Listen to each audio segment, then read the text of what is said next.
Hola, ¿qué tal, colegas, futuros doctores y doctoras, hijos e hijas de Asclepio o Esculapio? Y bienvenidos una vez más a Medicina en un 2x3. En este video vamos a hablar de la hipertensión arterial, así que comencemos.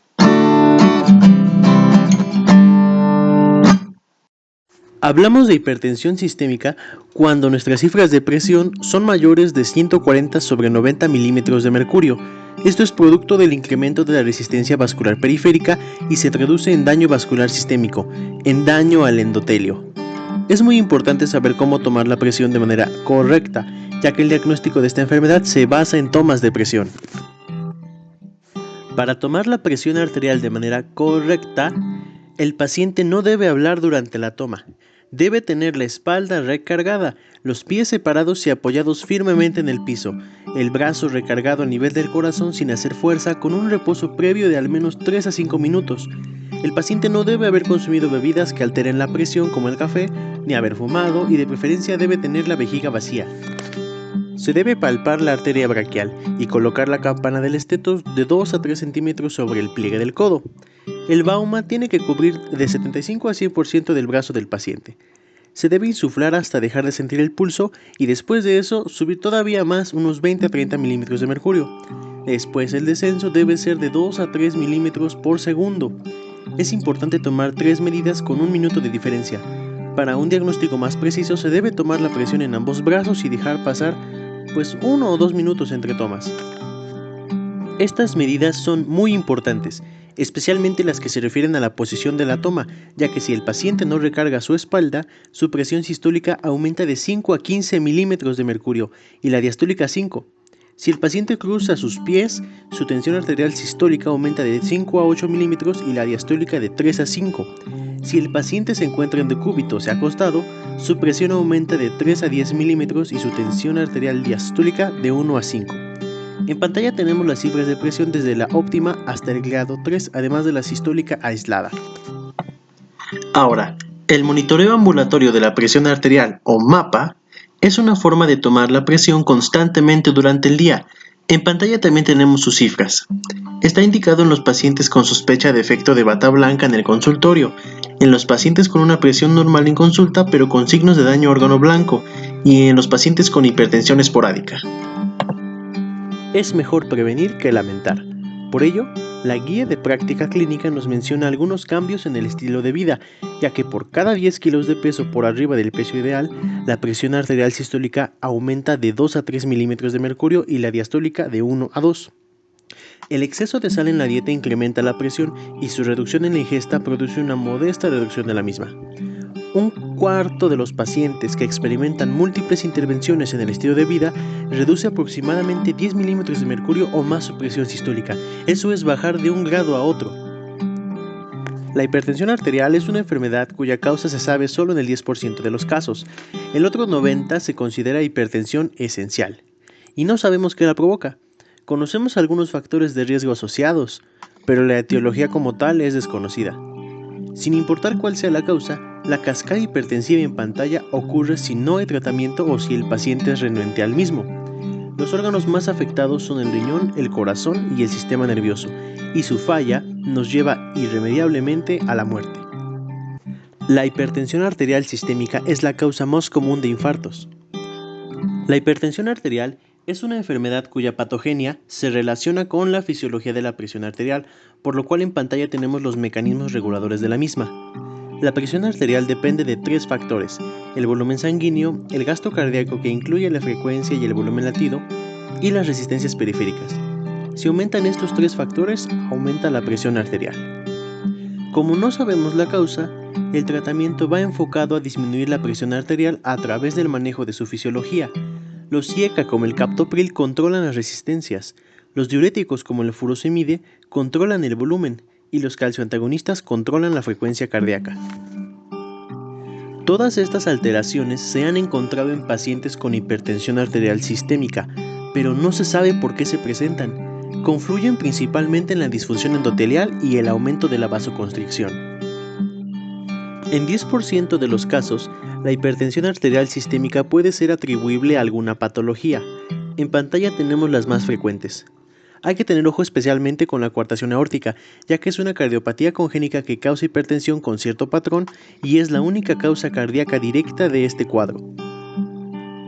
Es sumamente importante recordar que la hipertensión aparece en 5 a 10% de los embarazos y se diagnostica con una presión mayor a 140/90 en 2 o más tomas con 15 minutos de diferencia en el mismo brazo. La hipertensión en el embarazo causa disminución de flujo sanguíneo a la placenta, isquemia placentaria, lo cual libera factores inmunológicos de activación y disfunción endotelial como endotelina y tromboxanos. Reduce la síntesis de óxido nítrico, un buen vasodilatador, y además aumenta la sensibilidad a la angiotensina 2. Si disminuye la presión por mecanismos compensadores, disminuye la perfusión renal y esto a su vez aumenta más la presión por el sistema renina-angiotensina-aldosterona y aparece natriuresis. Los factores antes mencionados como la endotelina aumentan las resistencias periféricas causando hipertensión todavía más marcada. La hipertensión en el embarazo puede comprometer en diferentes grados la función del sistema nervioso central, del sistema cardiorrespiratorio, hematológico, hepático e incluso fetoplacentario. Este esquema aplica no solo para la hipertensión en el embarazo, sino para cualquier tipo, de ahí la importancia de llevar un estilo de vida saludable y llevar un tratamiento adecuado y estricto en caso de presentar la enfermedad. Sus complicaciones pueden ser muy severas.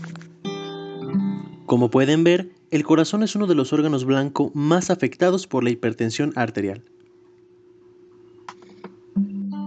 Los riñones no se quedan atrás. La presencia de aterosclerosis es una de las principales causas de cardiopatía isquémica en todo el mundo y es una de las complicaciones de los malos hábitos alimenticios. Para el diagnóstico de la hipertensión se debe tomar la presión arterial de manera sistematizada y emplear una técnica correcta. Los pacientes mayores de 18 años reciben un diagnóstico cuando padecen elevación sostenida de la presión arterial sistémica con cifras iguales o mayores de 140/90 milímetros de mercurio. El examen de fondo de ojo y el examen neurológico no tienen utilidad demostrada en el diagnóstico de hipertensión. Ojo, en el diagnóstico. Sin embargo, sí son un marcador de daño a órgano blanco. No lo digo yo, lo dice la guía. En la exploración física podemos encontrar ingurgitación yugular, soplos cardíacos, arritmias, etc. Entre las pruebas diagnósticas de laboratorio y gabinete encontramos a la biometría hemática, la química sanguínea, un perfil lipídico, un ego. El sedimento urinario es útil para monitorizar algunos tratamientos y la creatinina puede hacernos sospechar de daño renal. La tele de tórax suele ser poco específica, pero puede llegar a detectar cardiomegalia a expensas del ventrículo izquierdo y ayudar a descartar otras patologías.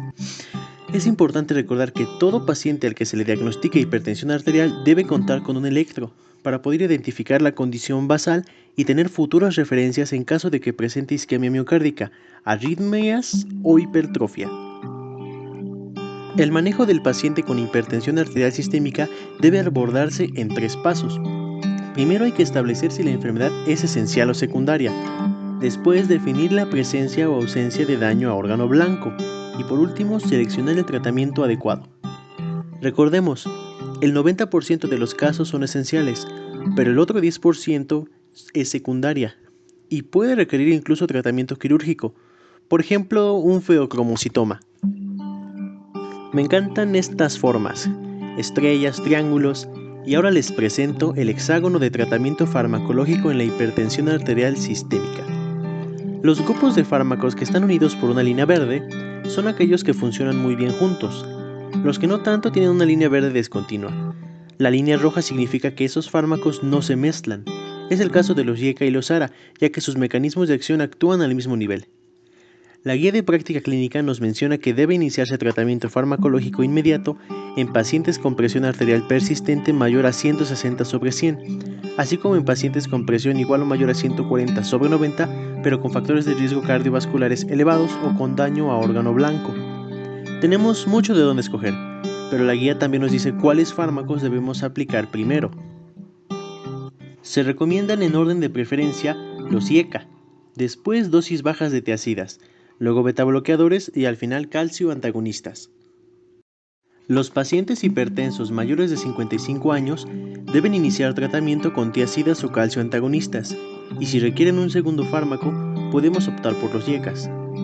Los pacientes hipertensos menores de 55 años pueden tolerar mejor una IECA. Si se requiere un fármaco adicional, podemos optar por tiazidas o calcio antagonistas. Es al revés. Estos fármacos se combinan muy bien. La guía hace énfasis en que la triple terapia farmacológica debe incluir tiazidas, calcio antagonistas e IECAs. Importante recalcar que si el tratamiento inicial fue un betabloqueador y se requiere agregar un segundo fármaco, se sugiere agregar un calcio antagonista sobre los tiazidas para reducir el riesgo de desarrollar diabetes mellitus. De preferencia, hay que indicar dosis que puedan ser tomadas una vez al día para mayor comodidad del paciente y poder llegar a una meta de presión menor a 130/80. Se recomienda que los pacientes con angina o infarto reciban betabloqueadores y calcio antagonistas si también padecen de hipertensión. Los pacientes con hipertensión e insuficiencia renal en ausencia de estenosis de la arteria renal pueden recibir IECAs. Los pacientes con buen control de la presión con un régimen que incluya un betabloqueador por largo tiempo no necesitan reemplazar el fármaco, pero si se retira debe hacerse de manera progresiva. No se deben retirar los betabloqueadores con indicación absoluta, o sea, en caso de angina de pecho o infarto al miocardio. En pantalla les dejo algunas dosis indicadas por la Guía de Práctica Clínica Mexicana, las cuales son muy útiles. Todos los medicamentos descritos no son inocuos, tienen ciertas contraindicaciones. Por ejemplo, los betabloqueadores están contraindicados absolutamente en los pacientes que padecen asma. Los antagonistas de calcio como el verapamilo están contraindicados absolutamente en los pacientes que sufren de insuficiencia cardíaca. Los IECAs, los ARAs y los diuréticos también están contraindicados en el embarazo. La hipertensión arterial es una enfermedad silenciosa, de ahí que los pacientes en ocasiones omitan la toma de uno u otro medicamento. Esto puede llevar a sufrir crisis hipertensiva. Es muy importante establecer la diferencia entre una urgencia hipertensiva y una emergencia hipertensiva. Básicamente, las emergencias hipertensivas hacen alusión al descontrol grave de la hipertensión arterial con repercusión o evidencia de lesión a órgano blanco y que requieren reducción de la presión arterial de manera inmediata. La urgencia hipertensiva, por otro lado, es un caso de descontrol grave también, sí, pero sin evidencia de lesión a órgano blanco, y esta requiere reducción de la presión, pero en términos de horas.